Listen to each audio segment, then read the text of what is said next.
Is it okay if when we get moving I put my computer on the car charger? No worries. Thanks. Looks like we won't be needing the jack down here, Russ. Just fix up the club muffler first. I've been around this wide round land, seen a thing or two. From great out back on the beaten track, let me share it now with you. All Aussie adventures, pack your swag, let's go. All Aussie adventures.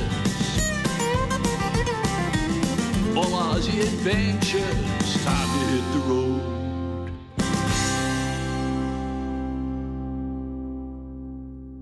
Russell Coit pleaded not guilty to all charges, insisting that the Wombat was already dead before he drove over it.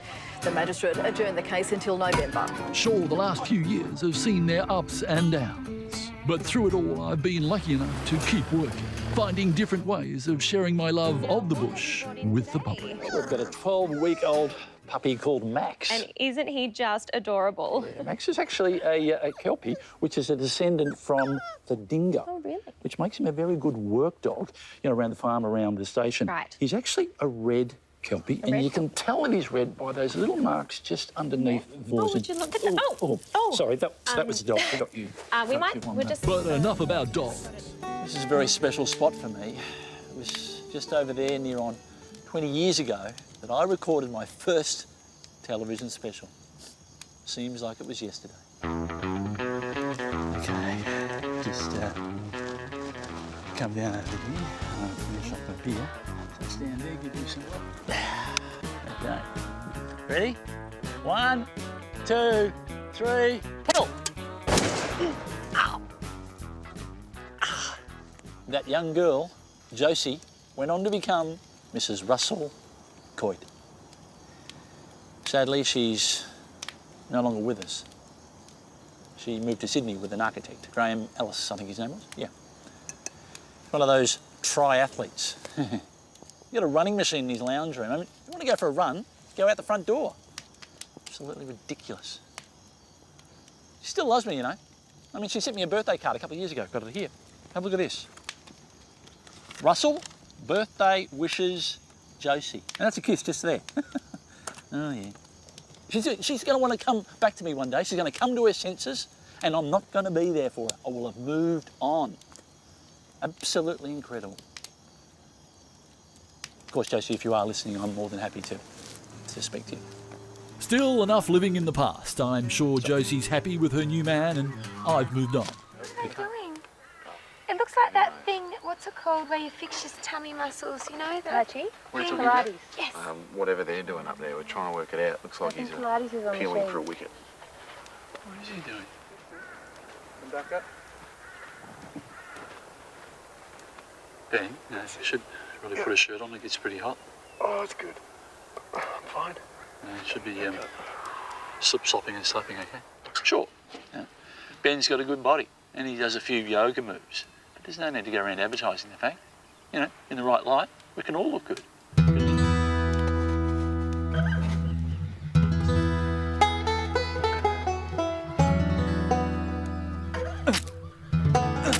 Phil! Come here, Chrissy. No, fine. Just... Phil, you meant to... Because I was coming through for the Long Dong Chow and you moved. Luckily, I was flexed when I hit. Any questions? What sort of medical kit are you carrying? That's a big question. You're in a rainforest, nature's own first aid kit. Out there, you've got everything you can want. Antibiotics? Yeah, well, not antibiotics, no, but other stuff. Pressure bandages? Not pressure bandages or antibiotics, don't worry about that. The fact is we've got plenty of safety gear. We've got a two-way radio in there. We've got a fire extinguisher. Not many people have fire extinguishers, and we've got one. You ever used one of these in the event of a fire? This is what you use. Okay, this is the activating button here. But first of all, you must pull the safety pin. What happened there? Oh. City folk and those from overseas don't realise just how underprepared they are. And it shot you in the face and not in the face. With the safety talk out of the way, I could tell everyone was now more relaxed, safe in the knowledge that I had all eventualities covered. Ne touchez pas, touchez pas, touchez pas. Touchez pas, I don't know what that means, but I guess it means don't rub you with your shirt. Alice Springs is not short of watering holes, and I sure could do with a cold beer. G'day, how you going? Thanks. I just got in from up the road. Couldn't get a good cold beer, could I? Would be? Yeah, that'd be lovely. Thanks very much. It had been a long, dusty drive, and I sure had a long, dusty throat. Can we just get an opener for that, please? Tell you what, I could have spent all night at the pub. With that big muster due to start in 2 days, it was going to have to be an early start. It just so happened that Josie, who works at the pub in Alice, needed a lift north. I was happy to oblige. After so many days alone behind the wheel, it was good to have someone to chat to. I'd now left the Simpson and was heading into the Tanami Desert, which takes its name from the Aboriginal word Tanami.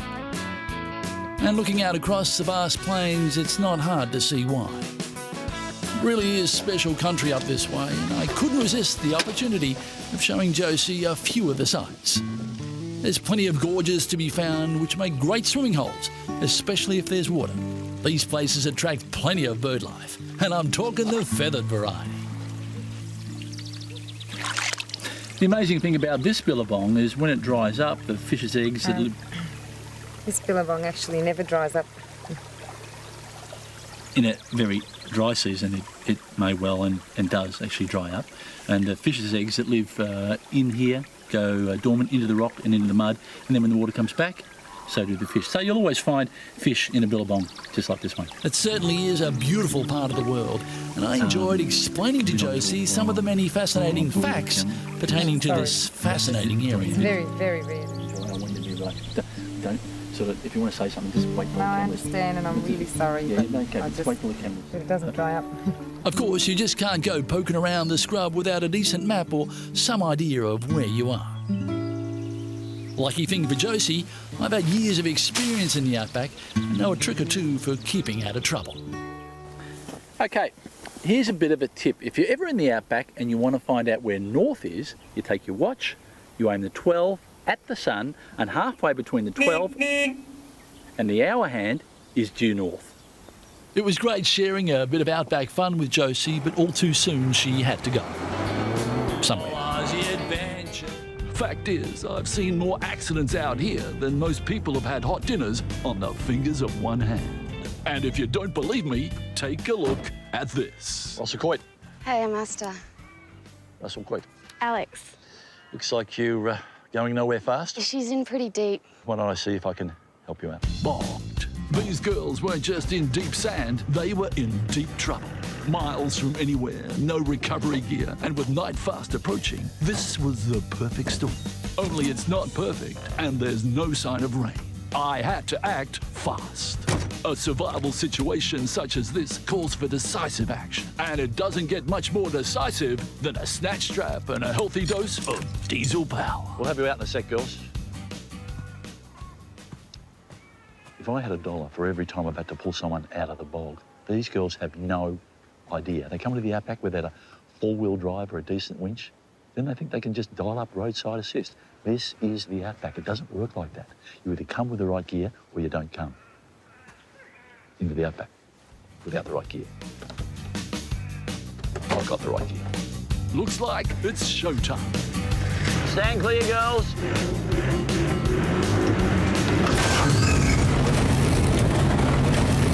Make no mistake, Outback Australia is a dangerous place.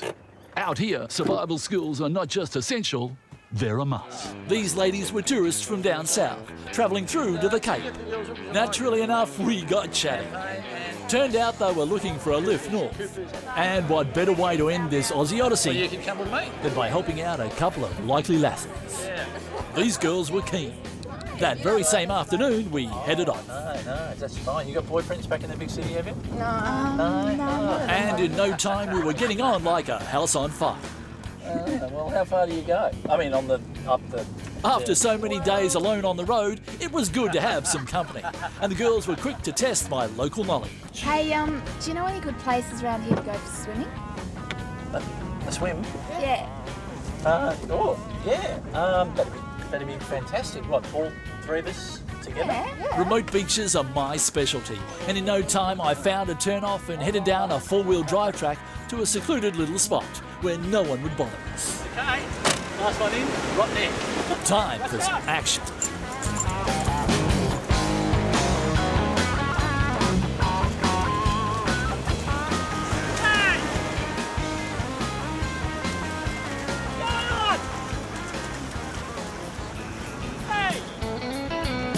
Oh, Aussie Adventures, pack up your swag, let's go. Oh, Aussie Adventures,